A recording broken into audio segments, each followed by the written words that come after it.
సీతక్క గారు ఎంతసేపు గత ప్రభుత్వ బకాయిలని మా మీద బుద్ధి చల్లే ప్రయత్నమే చేస్తూ ఉన్నారు అధ్యక్ష. మా రిక్వెస్ట్ ఏంటంటే government is a continuous process. 2014-15లో బీఆర్ఎస్ ప్రభుత్వం వచ్చినాడు. ఇదే కాంగ్రెస్ ప్రభుత్వం మాకు కూడా 2000 కోట్ల రూపాయల ఫీజు రీఎంబర్స్మెంట్ బకాయిలు మాకు పెట్టిపోయారు.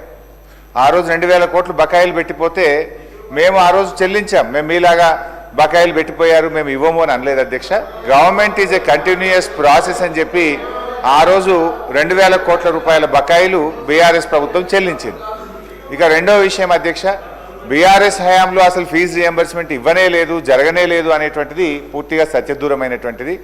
మేము పెద్ద నోట్ల రద్దు లాంటి ఒక ఆర్థిక మాంద్యాన్ని ఎదుర్కొన్నాము. 2 సంవత్సరాలు కరోనా వల్ల కూడా ఆర్థిక మాంద్యాన్ని ఎదుర్కొన్నాము. అయినప్పటికీ కూడా ఏ సంవత్సరం కూడా 2000 కోట్లకు తగ్గకుండా 9.5 సంవత్సరాల్లో 20,000 కోట్ల రూపాయలు ఫీజు రియంబర్స్మెంట్ బీఆర్ఎస్ హయాంలో చెల్లించాము. సో మా రిక్వెస్ట్ వల్ల కూడా ఇవాళ కాలేజీలు, డిగ్రీ కాలేజీలు, జూనియర్ కాలేజీలు ఇప్పటికే రాష్ట్ర వ్యాప్తంగా మూతపడ్డాయి అధ్యక్ష. సగానికి సగం మూతపడ్డాయి అధ్యక్ష. వాళ్ళకి ఏమవుతుందంటే అధ్యక్ష, కరెంట్ బిల్ కట్టకపోతే కట్ అయిపోతుంది, మున్సిపల్ ట్యాక్స్ కట్టకపోతే కట్ అయిపోతుంది, వాటర్ బిల్లు కట్టాల్సిందే, ఉద్యోగులకు జీతాలు ఇవ్వాల్సిందే. ఇప్పుడు 2 ఏళ్ళు 15 నెలలు 2 ఏళ్ళు ఒక్కసారి వరుసగా బిల్లులు రాకపోతే అధ్యక్ష కాలేజీలన్నీ కూడా ఆగమైపోయేటువంటి పరిస్థితి ఉంది. ఫైనల్ ఇయర్ స్టూడెంట్స్కు సర్టిఫికెట్లు రాక పిల్లల విద్యా సంవత్సరాన్ని కూడా కోల్పోయే పరిస్థితి ఉంది. ఇక్కడ ఒక విషయం కూడా సీతక్క గారు మా హయాం అన్నారు. యాక్చువల్గా నేను కూడా ఫైనాన్స్ మినిస్టర్గా పనిచేసిన అధ్యక్ష. మాకేముంటుండే అంటే అధ్యక్ష, ఈ రైతు బంధు జూన్ జూలైలో ఒక 7,000 కోట్లు ఇచ్చేవాళ్ళం. నవంబర్ డిసెంబర్లో 2వ విడత రైతు బంధు 7,000 కోట్లు ఇచ్చేవాళ్ళం.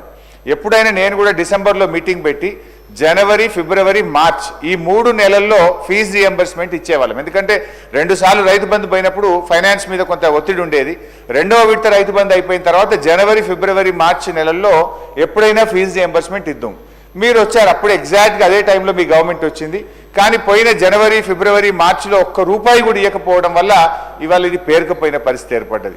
సో నేను అనేది ఒకరి మీద ఒకరు చేయడం కాదు, కానీ విద్యార్థుల భవిష్యత్తు, లక్షలాది మంది విద్యార్థుల భవిష్యత్తును దృష్టిలో పెట్టుకొని, కాలేజీలను భవిష్యత్తును దృష్టిలో పెట్టుకొని దయచేసి ఈ జనవరి, ఫిబ్రవరి, ఇప్పుడు ఈ మార్చి నెలాఖరులో ఉన్నాం కనుక ఈ ఒక 2,000 కోట్లన్నా మినిమం వెంటనే ఇవ్వగలిగితేనే ఆ కాలేజీలు, ఆ పిల్లలు బయటపడే పరిస్థితి ఉంది అధ్యక్ష.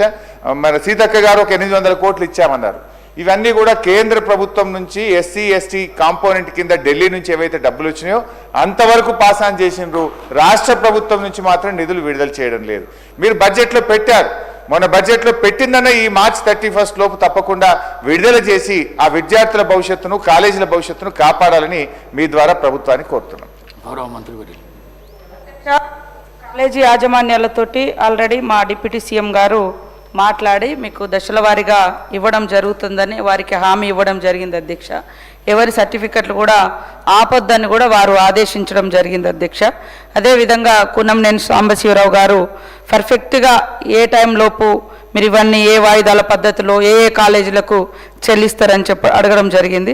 తప్పకుండా దశల వారీగానే వాళ్ళను సంతృప్తిపరిచే విధంగా యాజమాన్యాలకు చెప్పడం జరిగింది. మాకు కూడా మేము వచ్చి రాగానే మరి అప్పులే కాకుండా 21,000 కోట్ల రూపాయలు ఒక రైతు రుణమాఫీకే అత్యధికంగా నిధులు కేటాయించడం మూలంగా కూడా మిగతా శాఖలకు కొద్దిగా బర్డెన్ పడ్డ మాట వాస్తవం. అది ఇప్పుడు రాబోయే కాలంలో అంతా బర్డెన్ ఉండదు కాబట్టి ఖచ్చితంగా తొందరలోనే చెల్లిస్తాం. దాదాపుగా 1,200 కోట్లకు పైగా టోకెన్స్ కూడా రైజ్ చేసి పెట్టడం జరిగింది అధ్యక్ష. మరి గవర్నమెంట్ ఇప్పటి వరకు కూడా 2 దఫాలుగా ఒకసారి 6,565 కోట్ల 55 లక్షలు, ఒకసారి 764 లక్షల 57, ఒకసారి 764 కోట్ల 57 లక్షలు కూడా ఇవ్వడం జరిగింది అధ్యక్ష.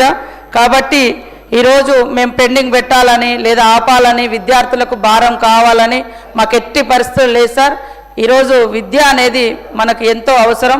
అవే మన విద్యార్థులే నేటి మన మానవ వనరులు. కాబట్టి ఖచ్చితంగా అవన్నీ క్లియర్ చేసే ప్రయత్నంలోనే కొద్దిగా డిలే అయింది. అందులో కూడా మీరు పెట్టినే మళ్ళీ మీరు పెట్టిరని అంటారు. అరే మీరు చేస్తేనేమో గొప్పగా చెప్పాలంటారు, మీ తప్పులు అడుగుతానేమో అడగొద్దు అంటారు. అరే మేము కూడా కడుతున్నాం, మేము కట్టలేదు అంటే కదా మీరు బాధపడాలి. ఇది విద్యార్థులది, ఇది విద్యార్థుల కోసం కాబట్టి అందుకనే బాధ్యత ఉన్నటువంటి నాయకుడిగా మా డిప్యూటీ సీఎం గారు పిలిచి వాళ్ళతో మాట్లాడి మా సిచ్యువేషన్ ఇది ఉందయ్యా, మీరు విద్యార్థులను ఇబ్బంది పెట్టకండి అని వాళ్ళతో మీటింగ్ పెట్టడం జరిగింది, వాళ్ళకు అష్యూరెన్స్ ఇవ్వడం జరిగింది. కాబట్టి మేము ఆపుతామని అనడం లేదు, ఇస్తున్నాము. కంటిన్యూస్ ప్రాసెస్ అదే బిల్స్ అనేది. కాబట్టి ఖచ్చితంగా దశల వారీగా తొందరలో ఇవ్వాలని మా సీఎం గారు కూడా ప్రత్యేక ఇంట్రెస్ట్ తోటే ఉన్నారు. ఆ గతంలో ఒకసారి ప్రకటించి కూడా ఉన్నారు, తొందరలోనే క్లియర్ చేస్తామని. ఆ మాటను తొందరలోనే నిజం చేసుకుంటాం.